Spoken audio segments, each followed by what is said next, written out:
This is a voyage from Regensberg in the German land of Bavaria to Budapest, the capital of Hungary. By river, this is 730 kilometers or 450 miles. On the way, the River Danube passes through Austria and Slovakia. The Austrian section, being especially scenic, attracts many passenger ships. It's late June 2008. A group of mostly British waterway enthusiasts are boarding at Regensberg in the former Kingdom of Bavaria for a voyage down the Danube. Regensberg is one of the few historical German cities to escape entirely from damage in both world wars.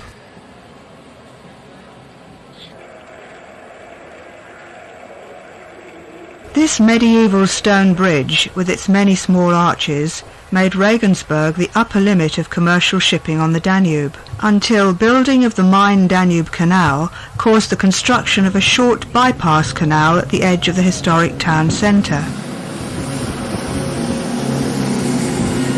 Two museum ships are moored here. The paddle-wheel tug was built in 1923. The Danube often has seasonal low water. As a paddler has no propeller below the hull, it can operate safely so long as there's enough water to float her. Ruthoff hit a mine and sank during the war. In 1956 she was salvaged by the Hungarians and renamed for the village closest to where she'd lain. In service until the middle 70s, she was bought for restoration in 1979. A long funnel makes for efficient steaming. It is hinged for quick lowering at bridges. The other museum ship is a motor tug. The fine lines of her bow made her unsuitable for conversion to a pusher. We set off from Regensberg at about 6 in the morning. Although this is the main stream of the Danube, the small arches of the historic stone bridge prevent its use for through passage by commercial shipping. Ships normally moor bow into the current to reduce strain on the mooring lines, but here it seems that reducing the need for turning manoeuvres at a difficult river junction is more important.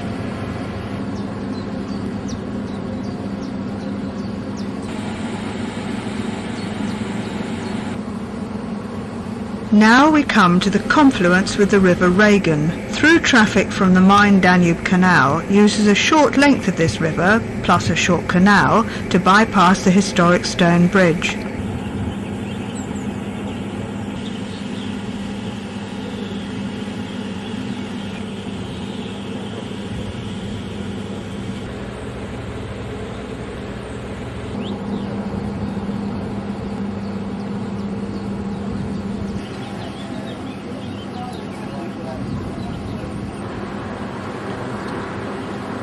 I'm just looking at the scale of the works for a fairly small town, really. Regensberg's port facilities date from when it was the most westerly on the Danube. Much cargo would have been transferred here to other transport modes before the link to the Rhine opened in 1992.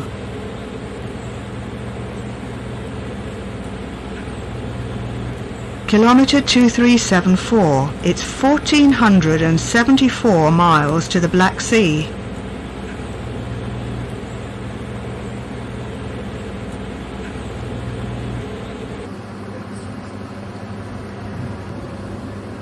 And this is more of Regensberg's port facilities.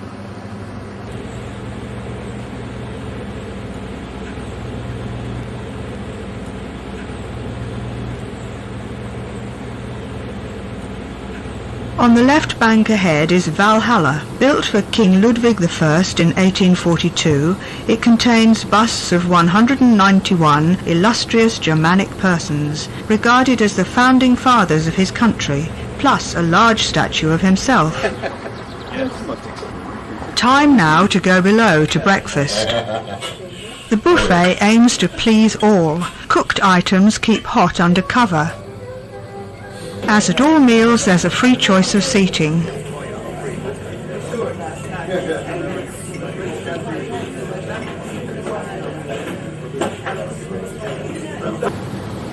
Back on deck to find we're negotiating the tight bend near the village of Eltheim. To the left of the island is our first lock. To the right is the associated hydroelectric plant.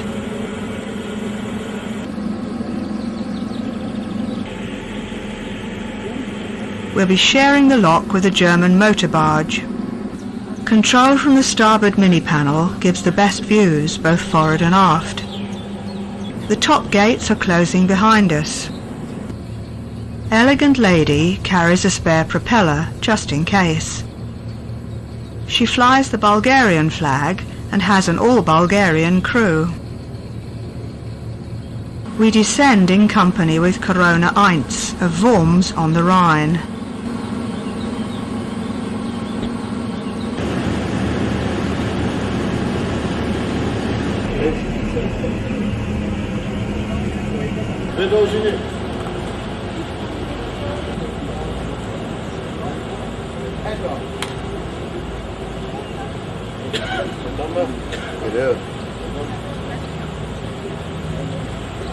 The massive portal crane is for lifting lock gates should they be damaged. A Bulgarian tow waits. Greetings are exchanged with personal friends or family.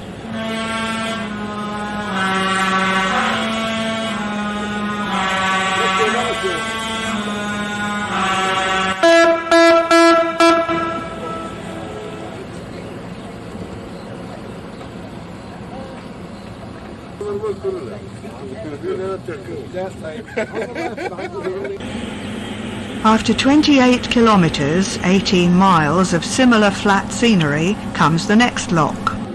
This lock and its short canal cut across a loop of the river which touches the distant town of Straubing.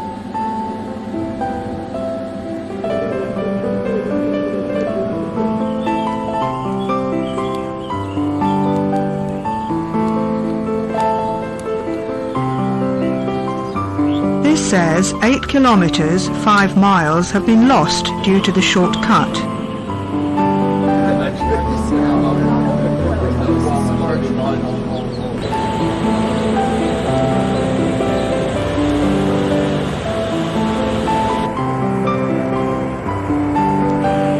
They're letting us overtake, presumably because we're faster.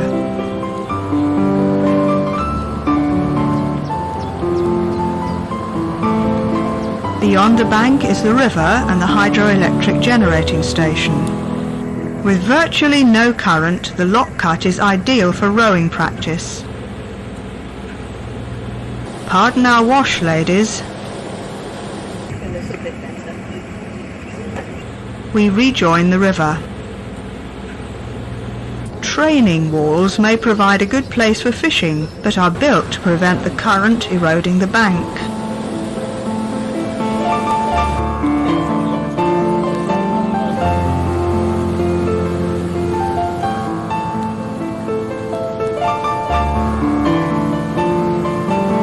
The port of Straubing. They certainly built this well clear of the town.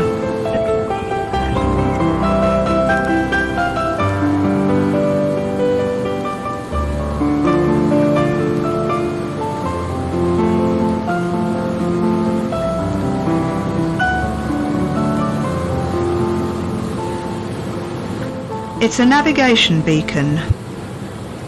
On the Danube, a powerful white strobe light means I want to pass on the left, normally the wrong side.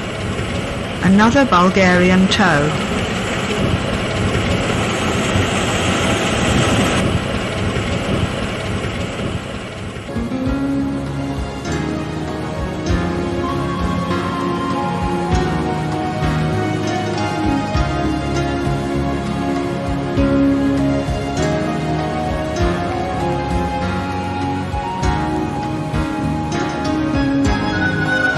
First of 3 motorway bridges close to Deggendorf.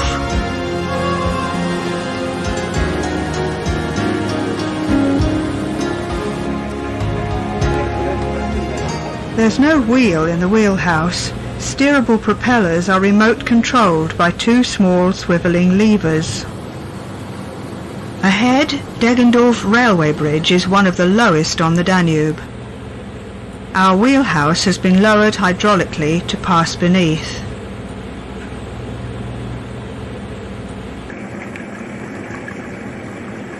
Under Deggendorf's second motorway bridge.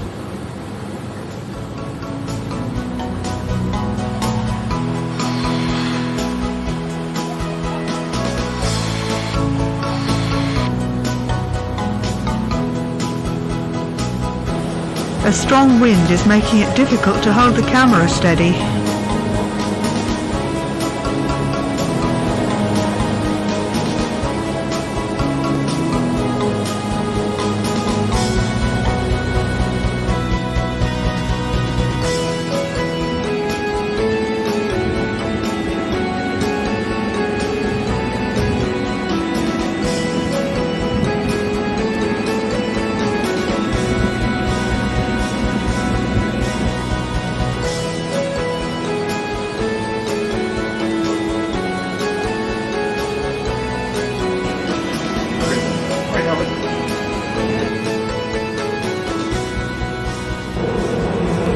Our approach to Deggendorf's third motorway bridge coincides with the start of heavy rain and with the call to lunch.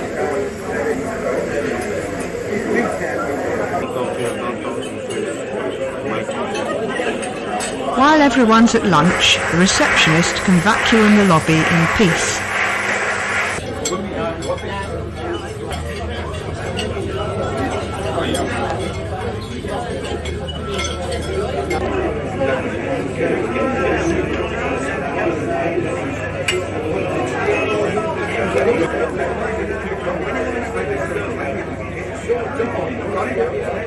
We emerge after lunch 27 kilometres, 17 miles from Deggendorf's port. The weather has certainly improved.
Port opened to handle traffic arriving by the link from the Rhine. It's being extended. But sport boats, as the Germans call them, have not been forgotten. The other side is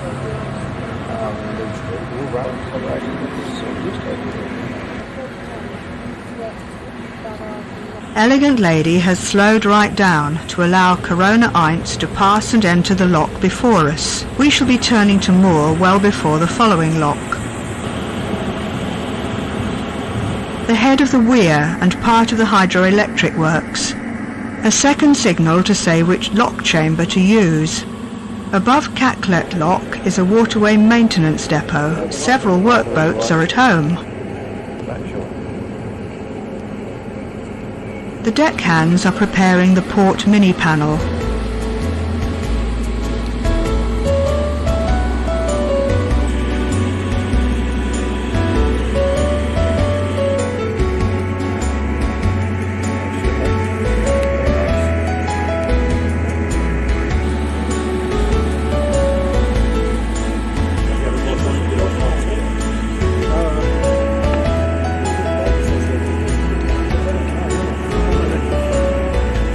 outlet lock and power station opened in 1927, the first such installation on the Danube.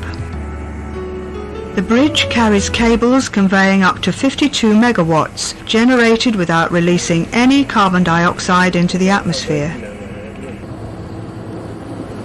This lock has a fall of 9.8 meters, 32 feet.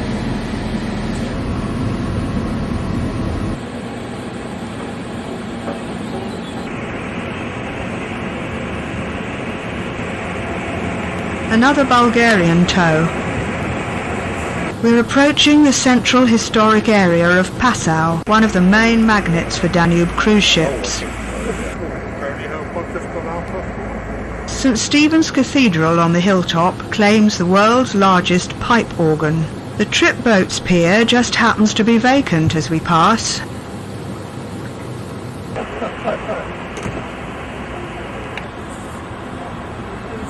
Passau Town Hall has beautiful frescoes between the large upper windows. Although all these berths seem free, Elegant Lady has been allocated to a suburban mooring. Could it be our Bulgarian registration? The River Inn joins the Danube here. It normally has the greater volume of water. See how the different coloured waters merge. Almost opposite the inn, the River Ilz also joins the Danube. It's much smaller.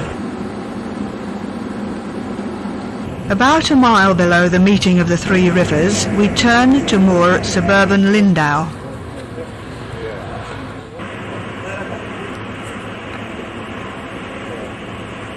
A few glimpses now of the historic centre of Passau.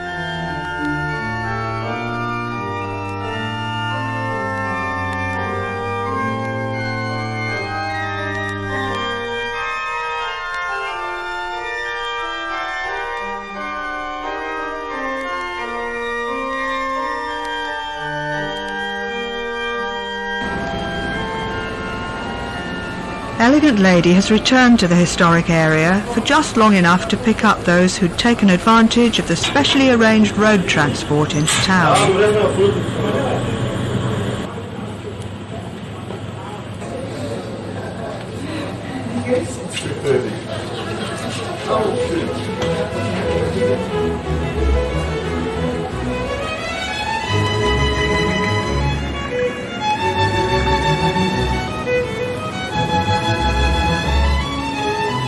Just beyond the railway bridge, the right bank becomes Austria. For the next 21 kilometres, 13 miles, the river forms the border. One of Passau's newest trip boats is overtaking.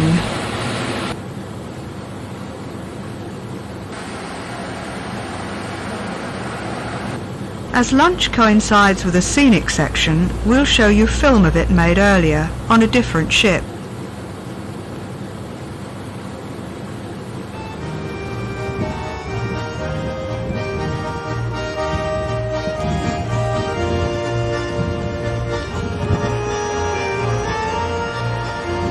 Bank protection work.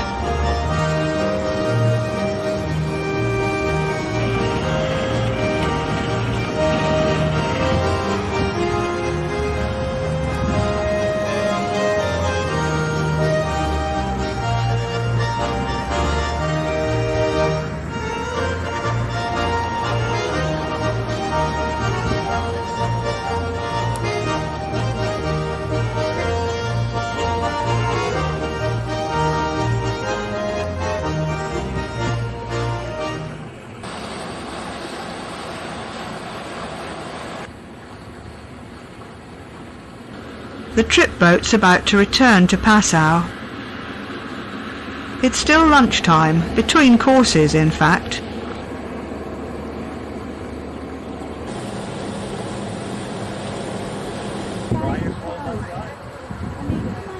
Ahead is Jochenstein Lock. Its fall is 10.2 metres, 33 feet 6. The maximum output of the generators here is 132 megawatts.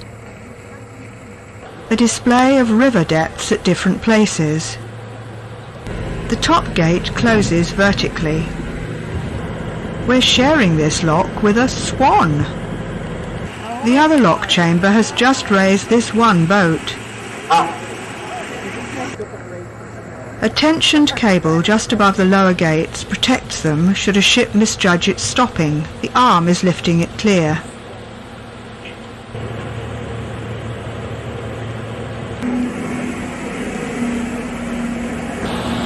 The Swan can cope with the wash from the bow thruster.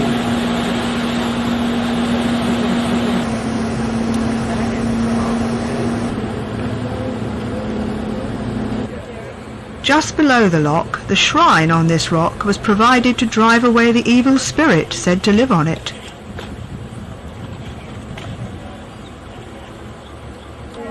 River traffic generally keeps to the right. Upgoing vessels fighting the current find slack water on the inside of bends. So ascending craft needing to pass on the wrong side say so with an intensive flashing white light. The descending vessel does the same in acknowledgement. On the Rhine, for which our ship is equipped, a blue sign is also shown. It's just about here that the North Bank passes into Austria. It's a very elaborate passenger terminal for a village. Water at each of the places. Electricity is made here from a relatively small flow falling from a reservoir high in the hills.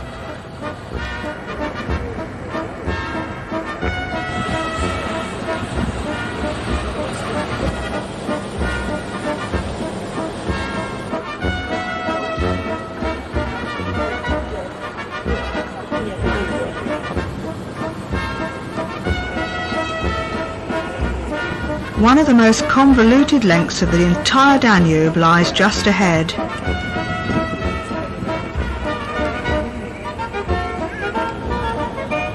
There's a second similar ferry a little further on.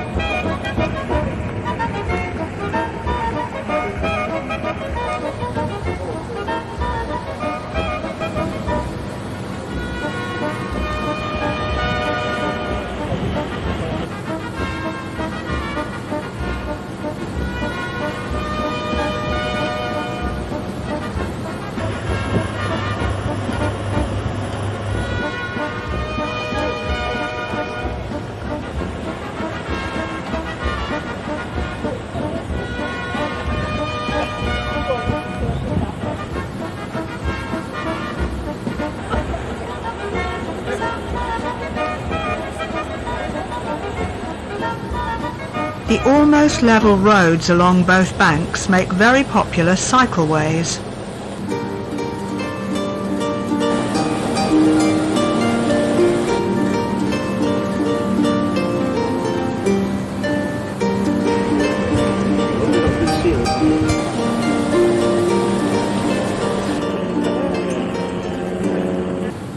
We don't think the Vikings ever raided the Danube. They'd hardly have been able to row against the current.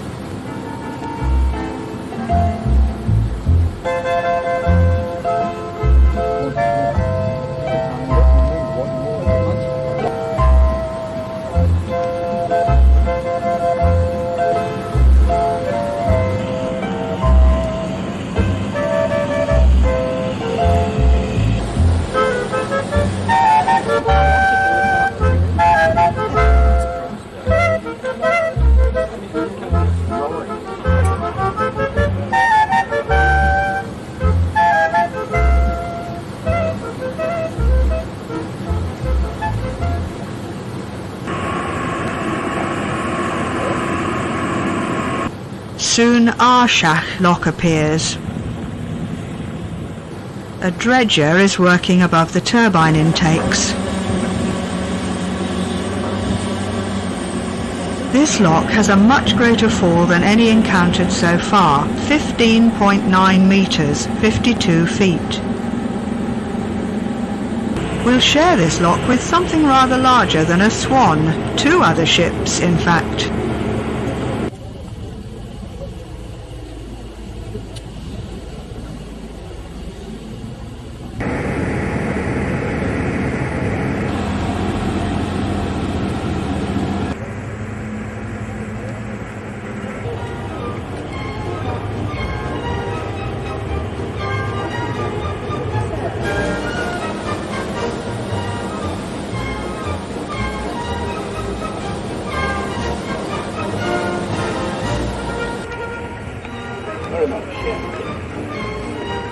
Yeah, it's rather surprising.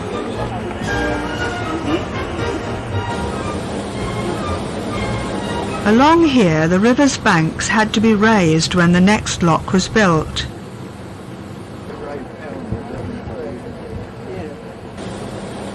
It seems almost like a lake. That must be a line of thunderstorms away to the south of us.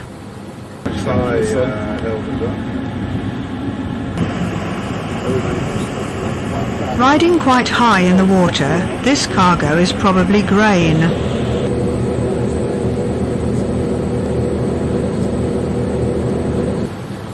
Ottensheim Lock.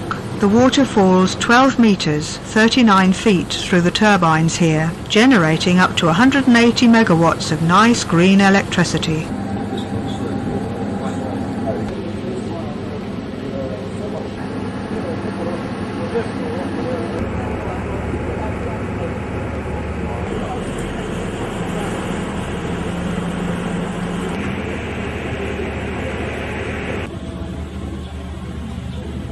The APT sign shows this ship to be chartered by Australian Pacific Touring. Some visitors have come a long way. The lock, the weirs for the surplus at times of high water, the power station.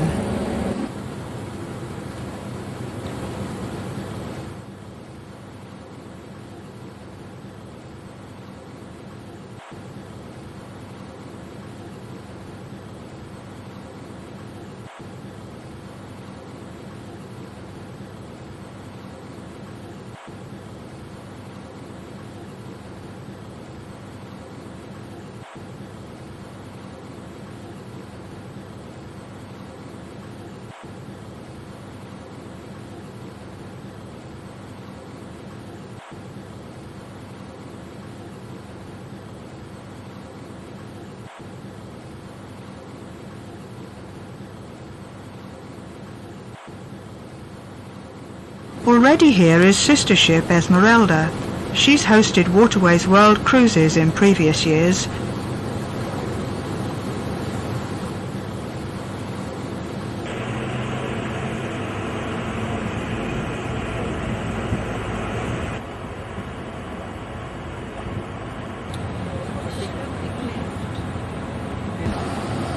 Elegant lady turns at the approved place and heads back to the allocated berth.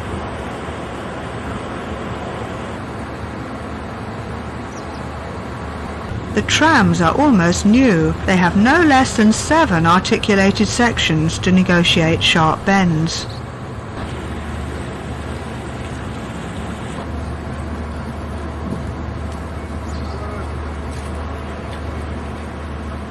A few scenes of the historic heart of Linz.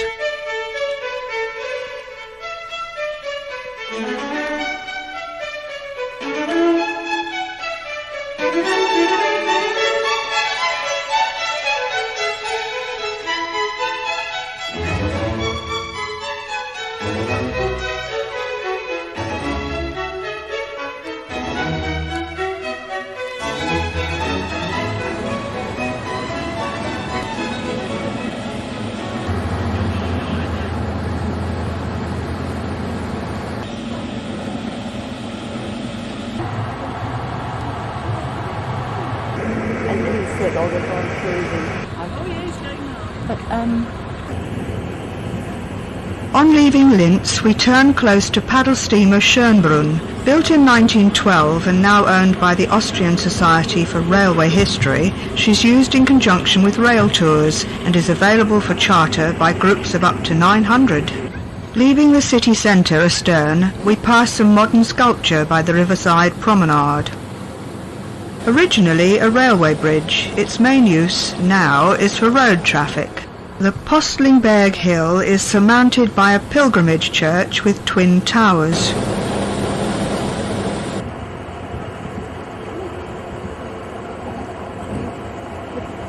Now for industrial Linz. First, as we round the river bend, is a shipyard.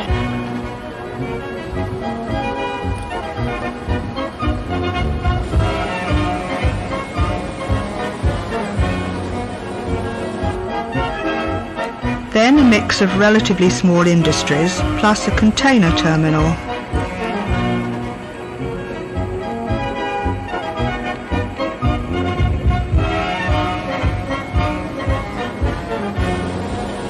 Amazingly, the opposite riverbank is untouched forest.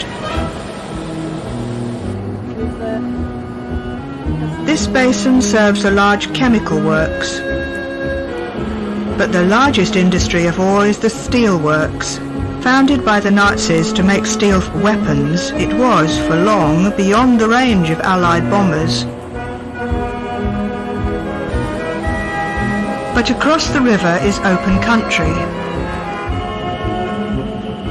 The steelworks needs huge stockpiles of raw materials. Low-cost river transport is sometimes delayed by low river levels. Once more, a lake-like section above a lock. Engine throttles are the top levers on the main controls. Rotating them directs the output of the steerable propellers.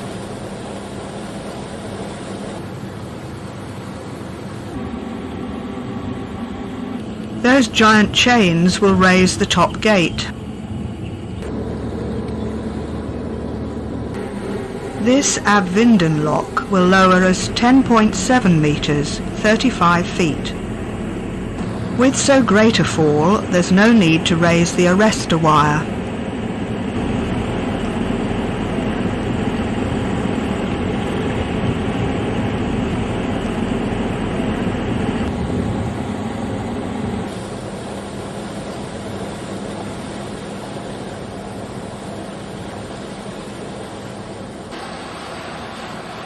A perfect example of a cumulonimbus or thundercloud, fortunately much too far away to be a threat to us.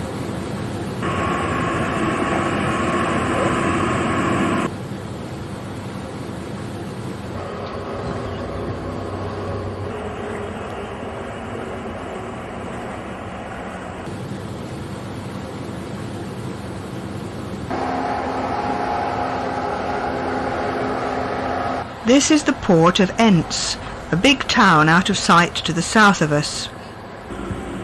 The bridge carries both road and rail.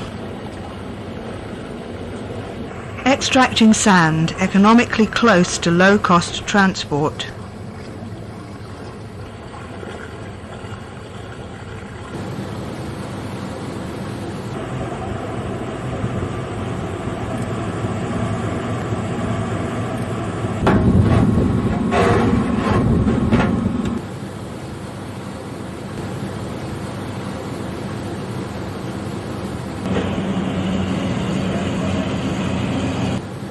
This Walsee lock has a 40-foot fall, 12.2 metres.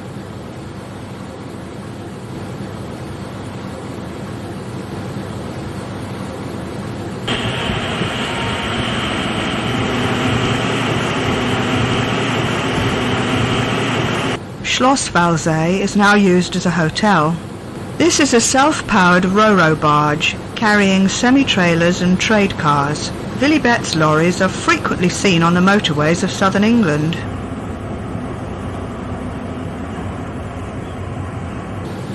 A quite new diesel train forming a local service from Linz to Krems. Schloss Dornach lets out rooms and runs a restaurant. This is the start of the Strudengau Gorge. The gorge below Grein was difficult and dangerous to navigate before the water level became controlled by building locks. Ships heading downriver would stop here to pick up a pilot.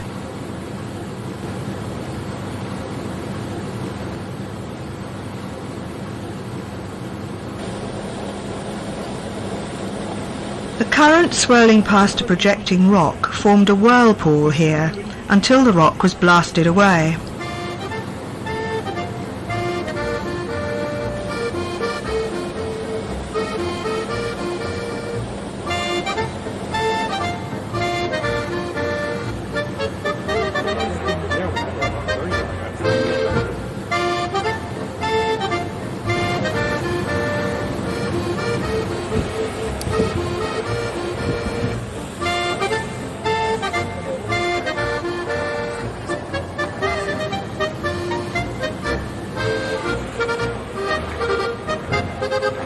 Today's strong east wind must be helping to overcome the current.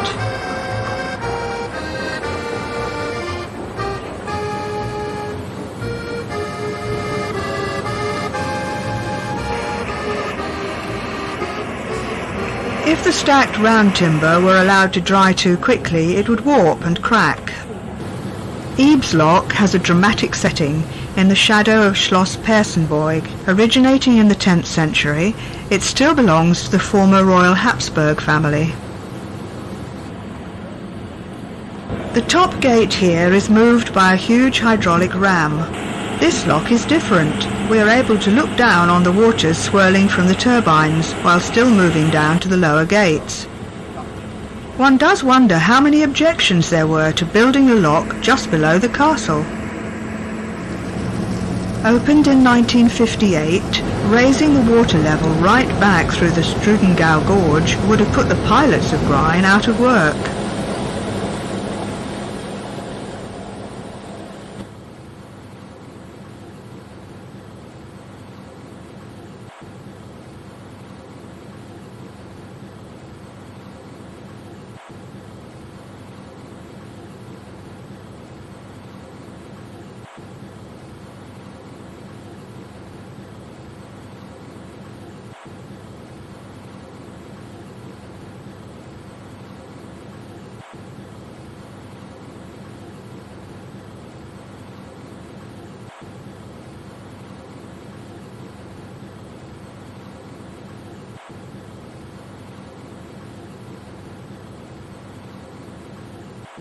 On the hilltop is the Maria Tafel Pilgrimage Church. It has a history of miracles.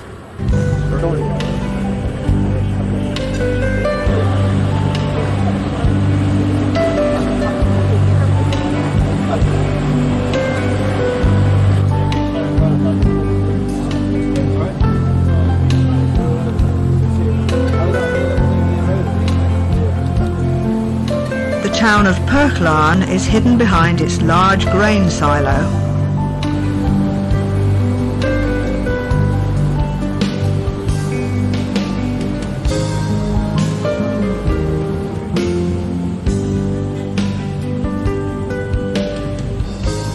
During dinner we approached Melk Lock, so as before we show a sequence filmed earlier.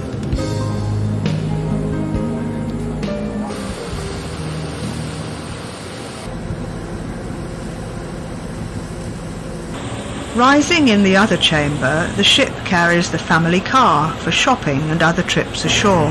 Using fixed bollards, mooring lines must be moved frequently. The newer floating bollards move with the water's surface. The very large Melk Abbey is prominent directly ahead. Melk Lock, opened in 1982, has 10 metres for 33 feet.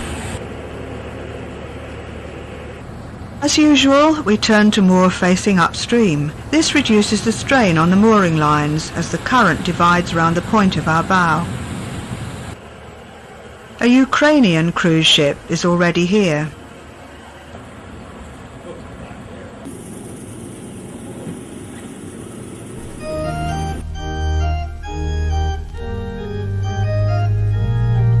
Some glimpses inside Melk Abbey.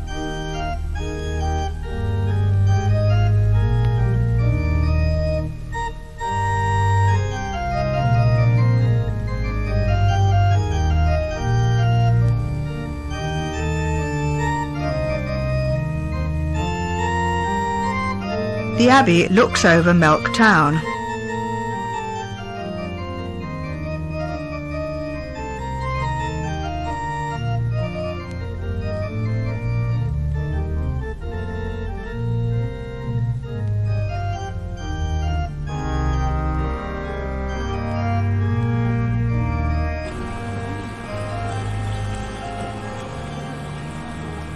The folding crane makes light work of stowing the longer gangway.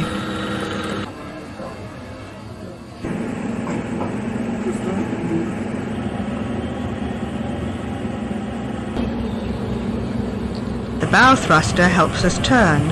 It's a small propeller inside a tube fixed across the bow. Melk is a very popular cruise ship mooring. The Benedictine Abbey dominates the skyline.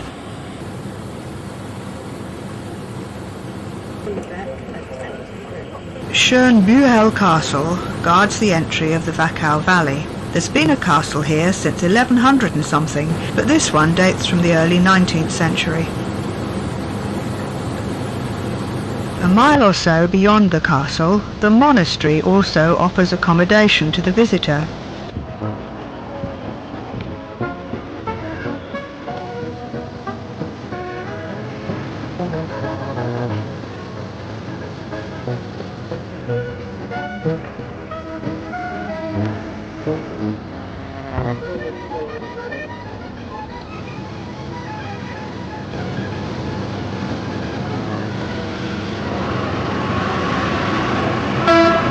Exchanging greetings with more Bulgarian friends.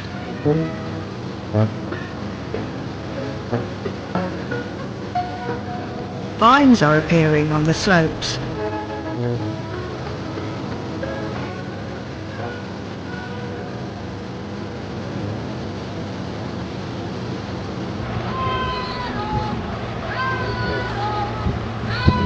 It looks like a slice fell off the hillside.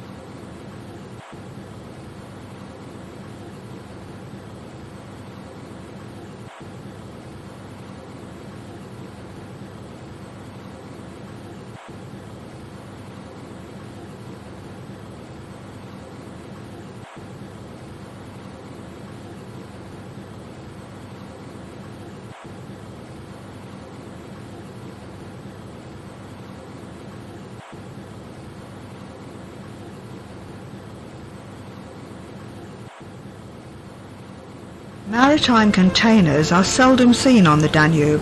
Their high-value goods must be delivered on time. Seasonal low water levels can cause long delays. Riding high, these barges seem loaded with empties.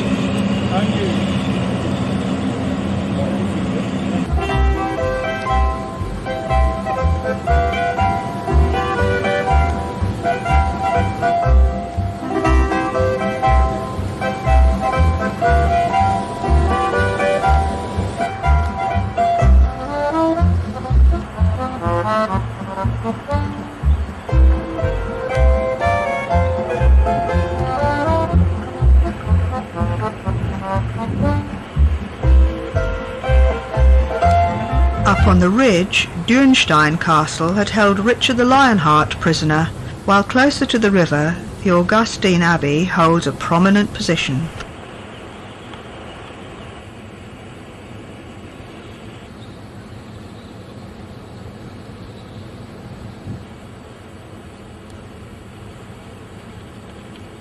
A tiny ferry slips across the stern of us as we turn to moor.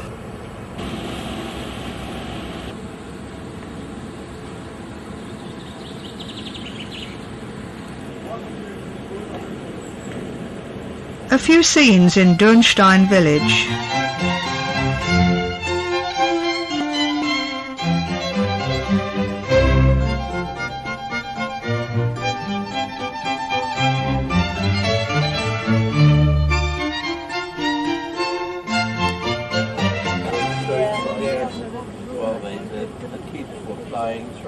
We're turning away from the Dürnstein mooring for the short run to Krems.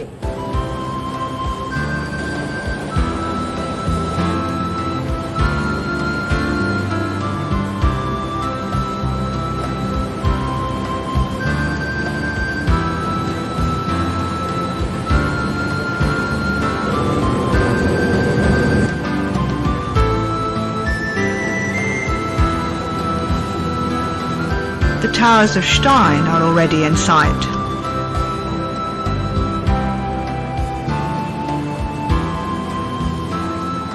The arms projecting from the bridge piers carry radar reflectors to aid navigation in fog. Stein and Krems are two towns joined like Siamese twins.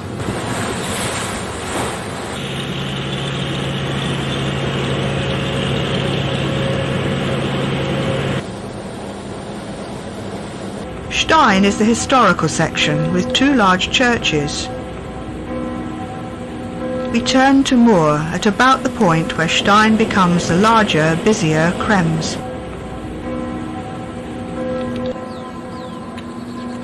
Although the pier is marked Krems, the views will be of Stein.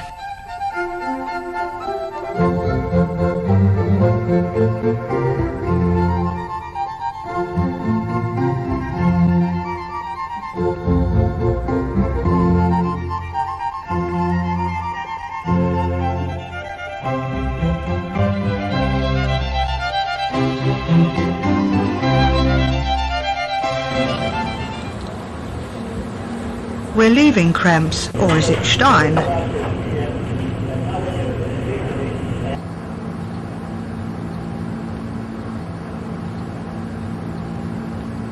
The town of Krems is really set back from the river, no doubt to avoid flooding. Krems has rail and road bridges. Note the large modern cranes in the port of Krems, located behind the road embankment.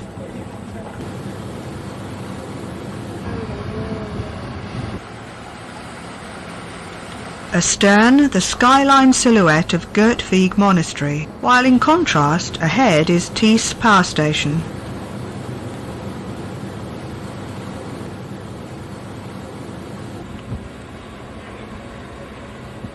A little way downriver, a new motorway bridge is under construction.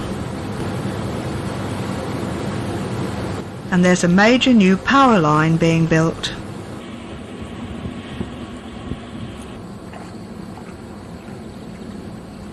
About a mile ahead is Altenvoort Barrage and Lock, the deepest so far. It will lower us 16 metres, 52 feet 6. The generators here can produce 328 megawatts, the most powerful on the Austrian section of the Danube. Squinting back into the setting sun, we see 4 small boats full of people enter the lock behind us.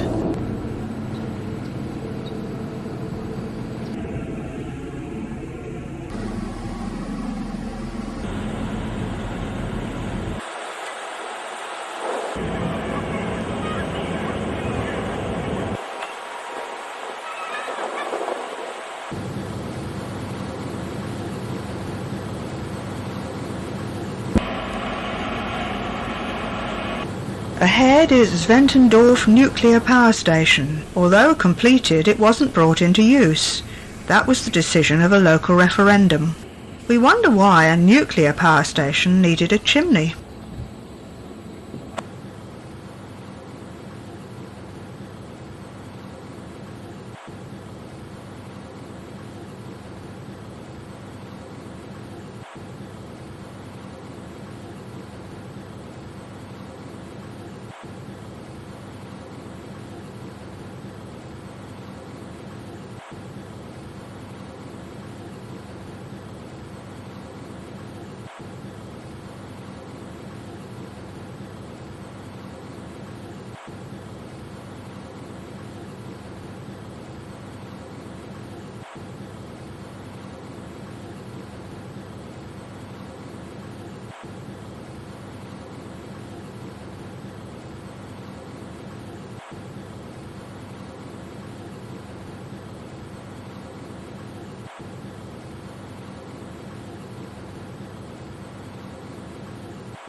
This last lock before Vienna will lower us 14 metres, 46 feet. The generators here can produce 290 megawatts of green electricity. Until we reach the bright lights of the city, the only well-lit scene is the chemical works at Korneuburg. So 8 kilometres, 5 miles further on, unseen to our right, lies the smaller Nussdorf lock, at the start of the Danube Canal, an old course of the river. The green lights on the bridge mark the channel's limits. The 2 yellow lights mean it is for this direction only. It's actually 2 bridges. Red lights blink on the 51-floor Millennium Tower. A train crossing the second bridge ahead is causing the flicker effect. Now we are looking under the nearer bridge. The historic centre of Vienna stands back from the river's main course, which is actually an artificial flood relief channel.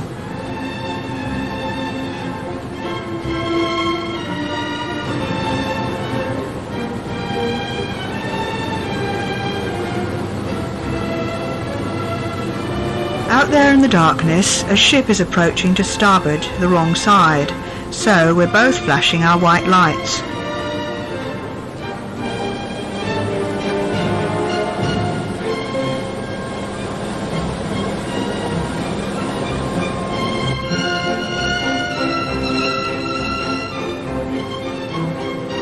Now we start to turn for mooring. Then stern first, towards the ship alongside which we shall lie.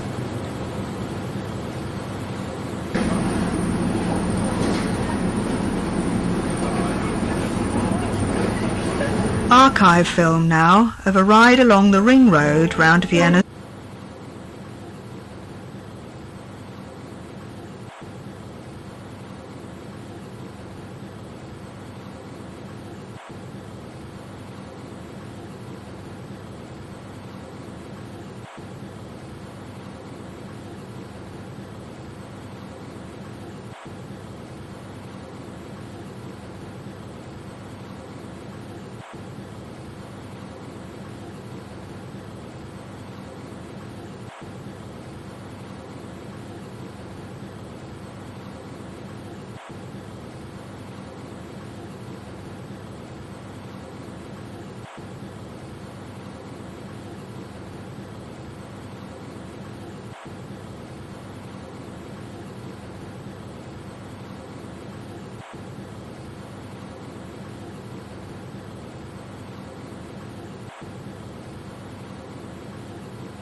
After a day in Vienna, we're leaving from alongside a different ship. Probably the best views of the towers of modern Vienna are from the river. The prominent church, floodlit when we arrived, was built to commemorate the 50th year of Emperor Franz Josef's reign. The 350-metre TV tower has a viewing platform. This bank is actually a very long island, all public park, behind which is the parallel New Danube. The representation of a rocket launch tops 34 floors of residential flats.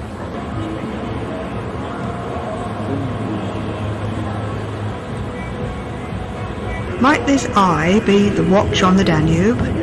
The towers of Danube City stand on yet another island among the several channels. In contrast, fishermen's huts for drop netting. The Vienna Danube Hilton.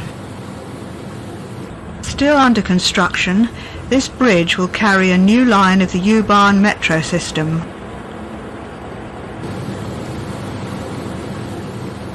A new station is being finished on the right bank.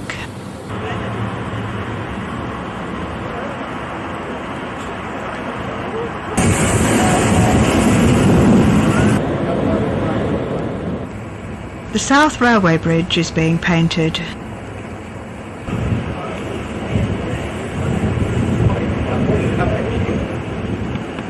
A hydrofoil of the regular service between Vienna, Bratislava and Budapest. The wind turbine will generate only a very small fraction of the output of one of the Danube's hydroelectric installations. This pagoda was built by a local group of Japanese Buddhists as a symbol of peace and brotherly love.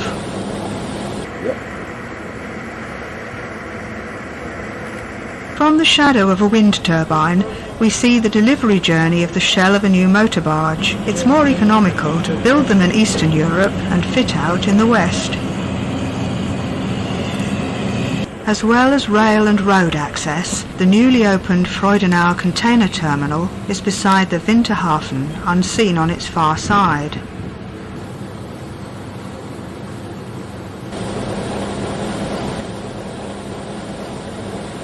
The flag of Malta is being flown by the ship in the other lock chamber.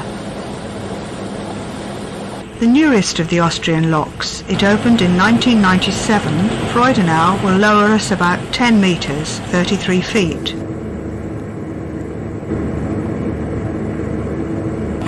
The top gate installation may be reminiscent of the Thames barrier, but it seems to work in a different way. Look carefully, there are 3 ships in the other chamber already going down.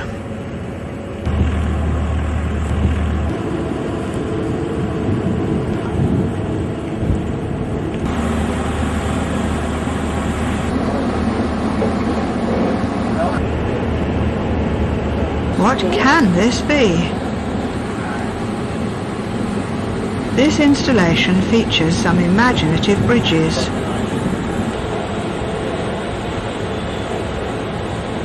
"132 megawatts can be generated here from the energy of falling water.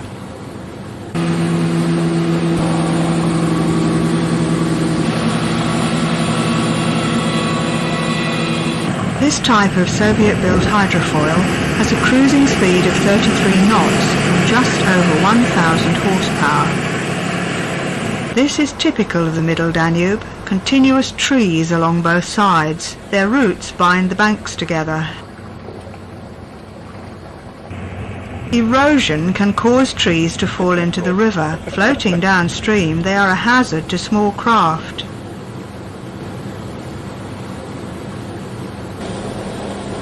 We're overtaking Esmeralda. Evidently she has a British group aboard.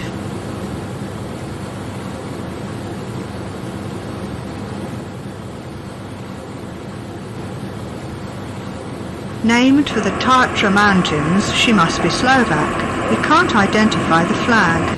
A new concept in cruise ships. The power and the control cabin right aft are detachable.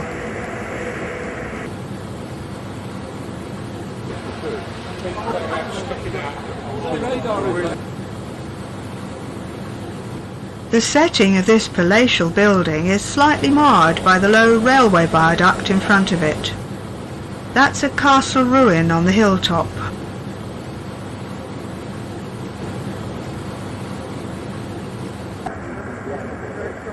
This rocky outcrop marks the former start of Eastern Bloc states. Today it's the border of Slovakia. This pleasant promenade was once the Iron Curtain.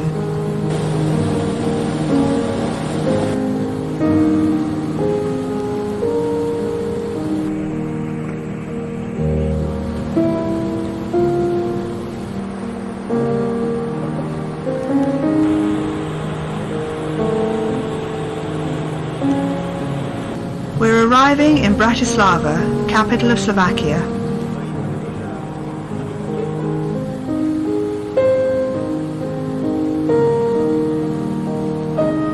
A floating hotel permanently moored here.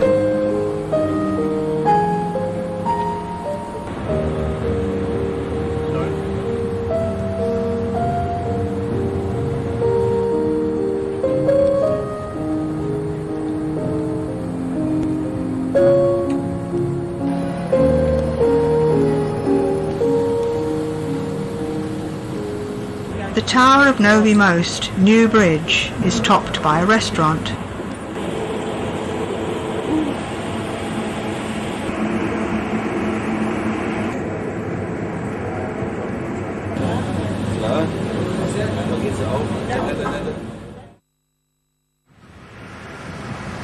Members of the group are going ashore to board a coach to visit the port of Bratislava.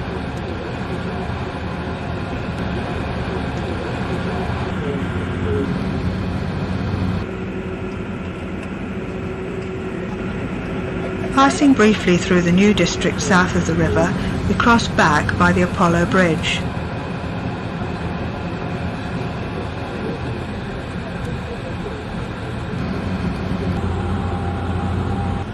The older basins are now used for barge repairs and the breaking up of those beyond repair.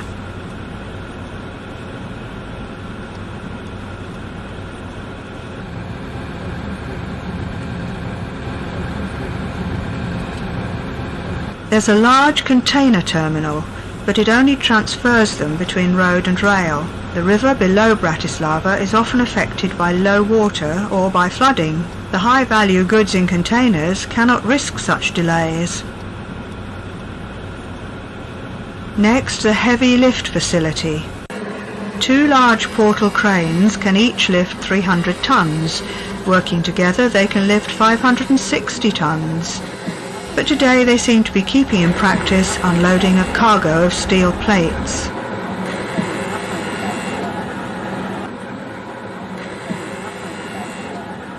This, the Palanisko Basin, has quays beside large modern warehouses, a covered unloading facility for steel cargoes, and a ramp for ro-ro, roll-on, roll-off vehicle cargoes.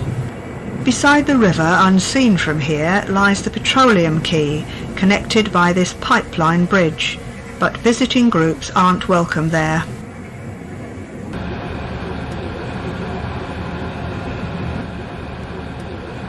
We drove through the city for a close view of the castle.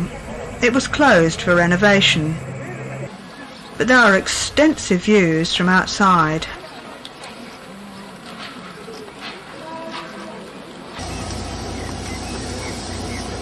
Behind the castle stands the modern Slovak Parliament building.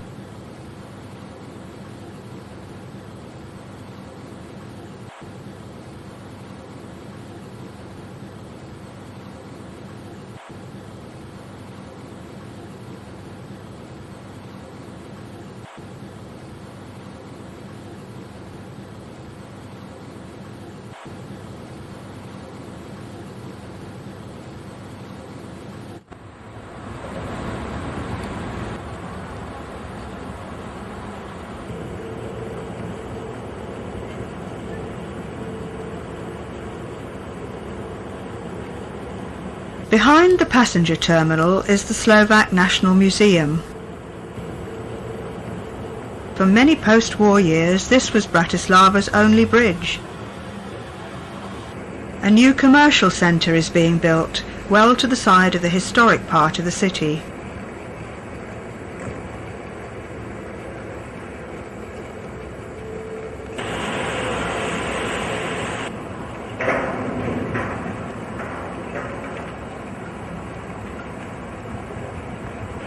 The double-decker bridge has a rail line below the road. It also spans the older part of the port. The petroleum quay is along the riverbank.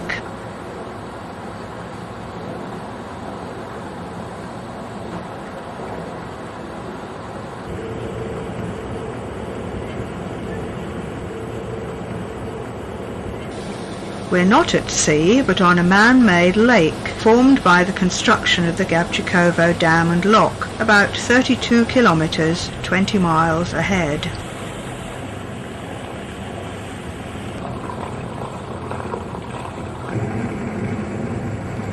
Another ro-ro barge load of trade cars, plus tractor units for articulated lorries.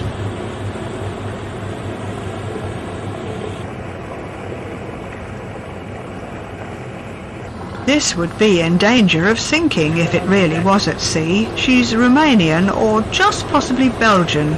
Is that blue or black? This is a free ferry service to 3 Slovak villages, cut off by the approach canal to Gabčíkovo Dam. Of this village, only the rooftops and the church spire are visible above the canal's side wall. This approach canal is formed above ground level between 2 walls about 20 kilometres, 12 miles long. We shall moor for the group to have a close look at the newest lock on the Danube. It opened in 1992. Notice how high we are above the surroundings. The lock on the left has been closed many months for repairs. We understand that its structure has been leaking. A temporary dam is in place until the rising top gate can be refitted here. The lock chambers are 280 metres, 306 yards long, by 34 metres, 111 feet wide. In falling 23 metres, 76 feet, about 80% of the Danube's water generates almost 11% of Slovakia's electricity. An aerial view of the barrage and locks. About 80 feet below us, a tow is entering the working lock.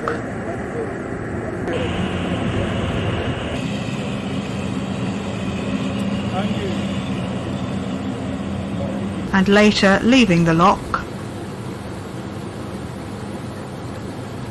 Our turn now.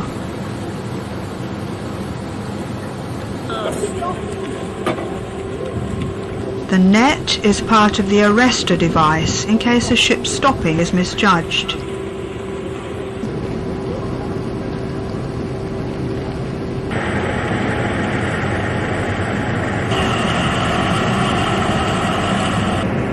It's going over to the right. It's going down.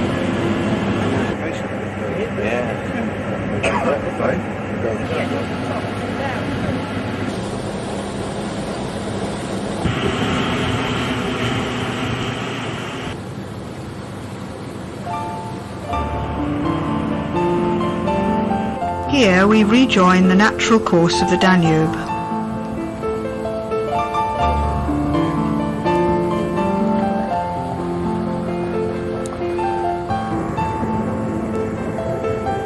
The first of only 4 bridges in the 90 miles to the outskirts of Budapest. The right bank has been Hungary since we rejoined the river. This bridge links the Slovak and Hungarian rail networks. There's a shipyard over in Slovakia beside a backwater, whereas Hungary's Kumaron has this fortress. Both places were parts of the same town until the settlement at the end of the 1914-18 war.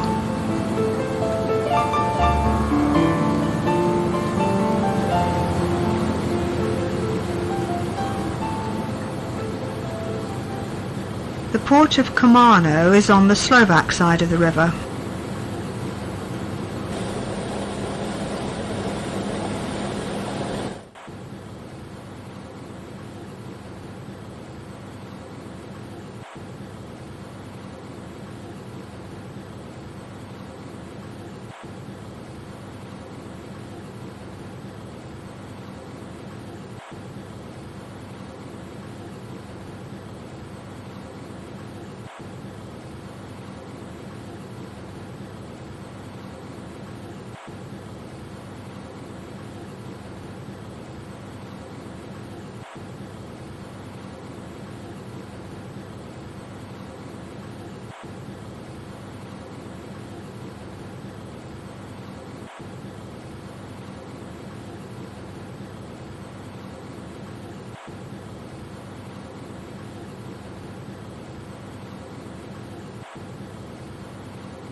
The large paper mill in Slovakia on the outskirts of Štirovo contrasts with the view directly ahead of the floodlit hilltop cathedral at Esztergom in Hungary.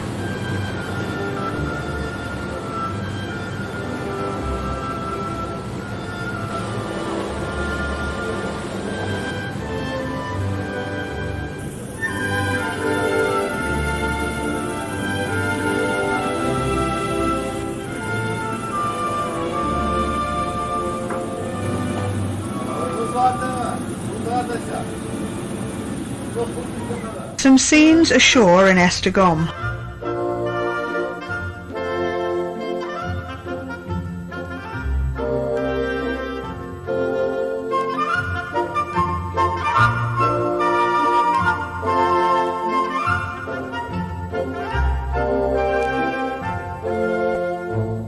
The ferry to Szczyrowo before the bridge was rebuilt. Note the pivoted connection to the tug.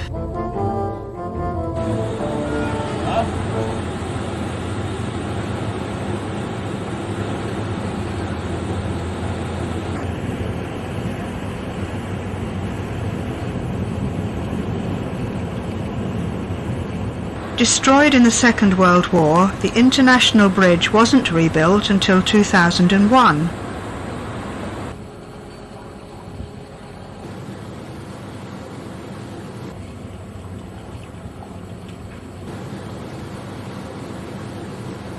You might not expect to find a desert island in the middle of Europe.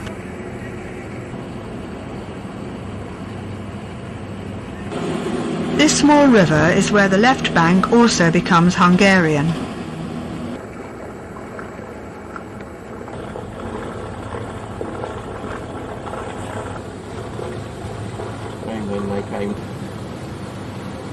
We've come to the famous scenic section known as Hungary's Danube Bend.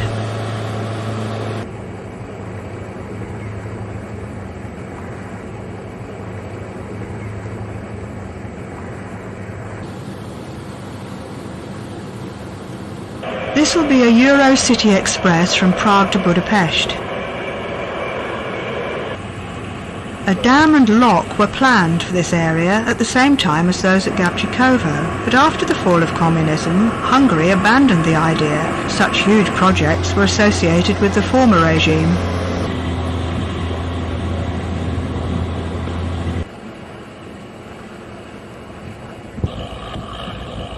The ferry consists of a double-ended vehicle float and a tug attached at its midpoint by a pivoted link.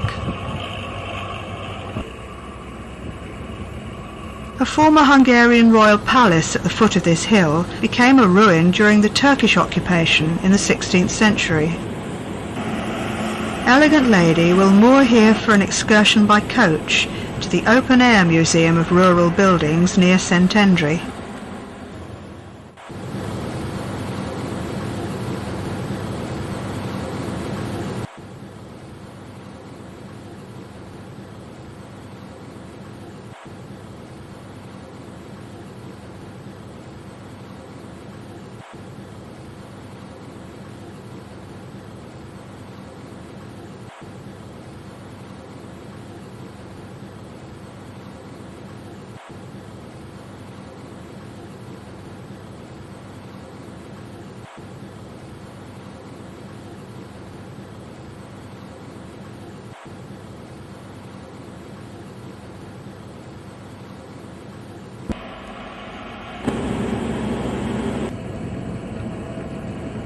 Visegrad had upper and lower castles. Only the massive hexagonal keep remains of the lower one. Tolls were exacted from passing river traffic.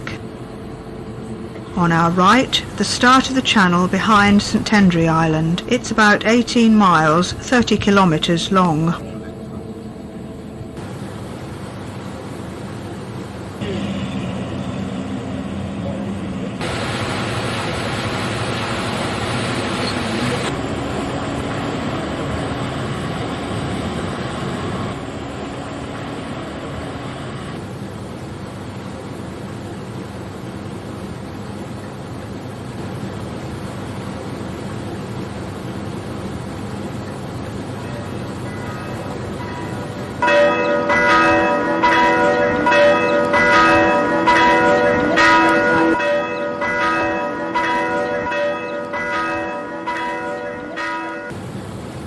It's pronounced Varts.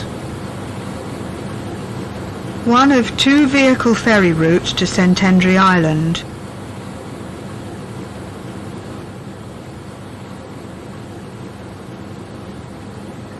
Two of these craft look to be English narrowboats.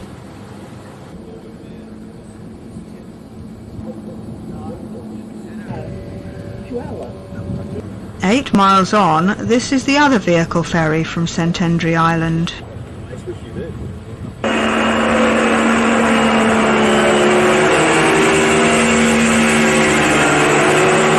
Possibly the noisiest way to enjoy the Danube. Nearing completion, this bridge will carry Budapest's ring motorway.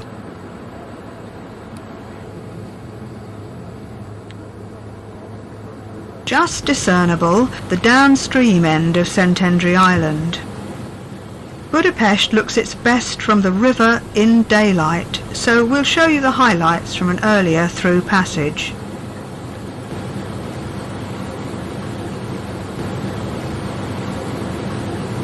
The left bank, known as Pest, is dominated by the huge Gothic Parliament building. Surprisingly, it was built as late as 1880 to 1902.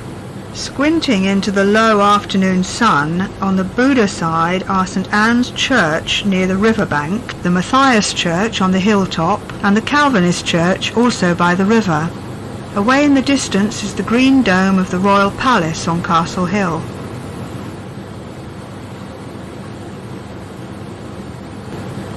Buda and Pest were separate cities until linked by this bridge, built in the 1840s by Scotsman Adam Clark. Moored here permanently is paddle steamer Kossuth. Built in 1914, she's now a bar and restaurant. Up on Gelliot Hill stands the Independence Monument. The parish church of the inner city is at the Pest end of Elizabeth Bridge.